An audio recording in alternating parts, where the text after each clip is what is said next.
లక్షలు సార్ ఒక్క board Nani local పై నాని చెప్తాను నేను ఒక్క బోర్డు 50 లక్షలు నాయన అనుకున్న మనుషులు 50 lakhs ఒక్క బోర్డు. అది చూస్తే మనకి పైనుంచి బోర్డు చిన్నగా కనబడుతుంది కదా, లోపల సొరంగా ఉంటుంది అన్న. లోపల మొత్తం ఐసేసి మొత్తం అలానే అడుగుకు మొత్తం ఐస్ వేసి కింటాల చేపలు పట్టుకొస్తారు. ఇవన్నీ అవే. 2 రోజులు పోతారట. పోతాడు పచ్చిపులు చూసి అనుకుంటూ తింటాడు. వాళ్ళెత్తారు ఇక్కడ నుంచి అక్కడికి 3-4 కిలోమీటర్ల 5 కిలోమీటర్లు వేస్తారట. వాళ్ళు వేసేసి కదా వాళ్ళేసి నైట్ అంతా ఆడనే ఉంటుంది. కాదు సార్, ఎన్ని చేపలు సముద్రంలో ఇంత అమ్ముతారు, ఇన్ని వేస్తారు. అది సముద్రం చేపలు అయిపోతున్నావు.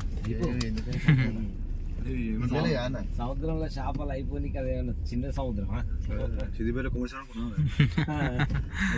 అయిపోయింది మళ్ళీ పోయి కేసీ అవుతారు అలా. ఇప్పుడు ఎంత అనుకున్నా రోజైతే కంపల్సరీ బోట్లో పోవాలి మనం. బోట్లో పోవాలి. సీసీ కెమెరా తీస్తాను.